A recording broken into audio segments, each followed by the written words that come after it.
အေယာဝတီမရဲ့နောက်ဆုံးခရီးကိုထိုင်းနိုင်ငံထိသွားရောက်ကအခုလိုလုပ်ရက်နဲ့ဆရာပိသားပြခဲ့တဲ့အောင်ချမ်းအေးအခုရပိုင်းနဲ့အင်တာနက်ပေါ်မှာတော်တော်လေးလူပြောများကတနာကယူနာတက်ချင်းခံနေရတာကတော့ TikTok ဆယ်လီအေယာဝတီမအနှိမ့်စာရောက်သွားတဲ့ကိစ္စပါပဲအေယာဝတီမဟာ LGBT တဦးဖြစ်ပေမဲ့အင်တာနက်ပေါ်မှာဟာတာဗီဒီယိုလေးနဲ့အတူတူသူမရဲ့ပြပြရှင်ရှင်နေတတ်တဲ့ပုံစံလေးကြောင့်ပရိသတ်တွေကချစ်ခင်အားပေးကြတာပါ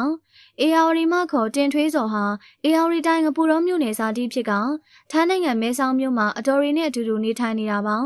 အေယာဝတီမဟာထိုင်းနိုင်ငံမှာနေထိုင်နေတာ9နှစ်ရှိပြီလို့လဲဆိုပါတယ်အေယာဝတီမကိုလူသိများတာကတော့ဆယ်လီအောင်ချမ်းအေးရဲ့တပည့်မလေးဖြစ်ပါအေယာဝတီမဟာဆယ်လီအောင်ချမ်းအေးနဲ့အတူတူဗီဒီယိုလေးတွေရိုက်ကူးရင်လူသိများလာတာပါအေယာဝတီမဟာအွန်လိုင်းမှာဈေးရောင်းရင်အကားလေးကပျော်ပျော်ရွှင်ရွှင်ဈေးရောင်းတတ်တာပါ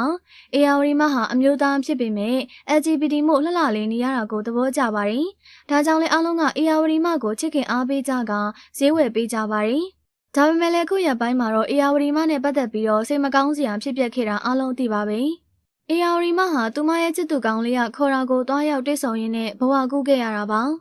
အေယာဝတီမကိုကောင်လေးနဲ့မြားခေါ်က iPhone 17 Pro Max နဲ့အတူရွှေတိုင်တွေကိုပါယူဆောင်ကနှုတ်ပိတ်သွားခဲ့ပါတယ်။ဒါကြောင့်လည်းအားလုံးကစိတ်မကောင်းဖြစ်ကြရတာပါ။အေယာဝတီမဟာဆယ်လီအောင်ချမ်းရဲ့ပါဝင်နာမည်ကြီးဆိုတော်ရီအလှမယ်နဲ့လည်းရင်းနှီးတာမို့အားလုံးကလည်းစိတ်မကောင်းဖြစ်ကကြေကွဲကြရပါတယ်။အခုချိန်မှာတော့အေယာဝတီမရဲ့နောက်ဆုံးဇာပနအခမ်းအနားကိုထိုင်းနိုင်ငံမဲဆောက်မြို့မှာကျင်းပခဲ့တာပါ။အဆိုပါအေယာဝတီမရဲ့ဇာပနအခမ်းအနားကိုတော့ဆရာဖြစ်သူအောင်ချမ်းရဲ့ကိုယ်တိုင်ကတက်ရောက်လာခဲ့တာပါ။အောင်ချမ်းအေးဟာသူမရဲ့တပည့်မလေးအေယာဝတီမအတွက်တော်တော်လေးကြေကွဲဝမ်းနည်းနေရှာတာဖြစ်ပါတယ်။အေယာဝတီမဟာအောင်ချမ်းအေးထိုင်းမှာအလုပ်လုပ်နေစဉ်ကလည်းအောင်ချမ်းအေးကဘာအကူအညီလို့အကိုတယောက်လိုအမေလိုတငယ်ချင်းလိုကူညီပေးတတ်တယ်လို့ဆိုပါတယ်။အေယာဝတီမဟာအောင်ချမ်းအေးကိုအမြဲတမ်းရှိုသေးကပျော်ပျော်ရွှင်ရွှင်နေတတ်လို့သူ့အတွက်တော့သမီးလေးလိုပဲလို့အောင်ချမ်းအေးကပြောလာတာပါ။အေယာဝတီမဟာတိတက်ပြီးအခါကြီးရက်ကြီးတွေဆိုရင်လည်းဗီဒီယိုကောနဲ့ကြောလေးရှိတယ်လို့ဆိုပါတယ်။ဒီလိုတိတက်လေးမာတဲ့တပည့်မလေးဆုံးပါသွားရှာလို့လဲအောင်ချမ်းအေးကဝမ်းနေနေရရှာတာပါဒါကြောင့်လဲအောင်ချမ်းအေးဟာအေယာဝတီမရဲ့မဲဆောက်ကနာရီခန်းနာကိုတွားရောက်ကတက်ပေးခဲ့တာဖြစ်ပါတယ်အောင်ချမ်းအေးကသူရောက်လာတာကိုအေယာဝတီမမသိနိုင်တော့ကြောင်းထွက်သွားတဲ့သူကထွက်သွားပေမဲ့ကြံရစ်တဲ့သူတွေကတော့အလွမ်းနဲ့ကြံခဲ့ရတော့တယ်လို့ဆိုပါတယ်ပရိသတ်တွေကတော့ဆယ်လီအောင်ချမ်းအေးကတပည့်မလေးတွေဝမ်းနေနေတာကိုကြည့်ရင်တနာကြသလိုအေယာဝတီမအတွက်လည်းစိတ်မကောင်းဖြစ်ကြတာပါအေယာဝတီမရဲ့နောက်ဆုံးအခမ်းအနားမှာတော့တငယ်ချင်းတွေကလှလှလေးဖြစ်အောင်ပြင်ပေးကဝမ်းနေစွာနဲ့နှုတ်ဆက်ခဲ့ကြတာကိုတွေ့ရပါတယ်အထူးသဖြင့်အေယာဝတီမဟာမဆုံးခင်မှာသူမနောက်ဘဝမှာမိန်းကလေးဆိုလဲမိန်းကလေးစစ်စစ်လှလှလေးဖြစ်ဖို့ယောက်ျားလေးဆိုလဲယောက်ျားစစ်စစ်ဖြစ်ချင်တယ်လို့ဆုတောင်းမှုလို့အားလုံးကနောက်ဘဝကျရင်အေယာဝတီမဖြစ်ချင်တာဖြစ်ဖို့ဆုတောင်းပေးနေကြပါတယ်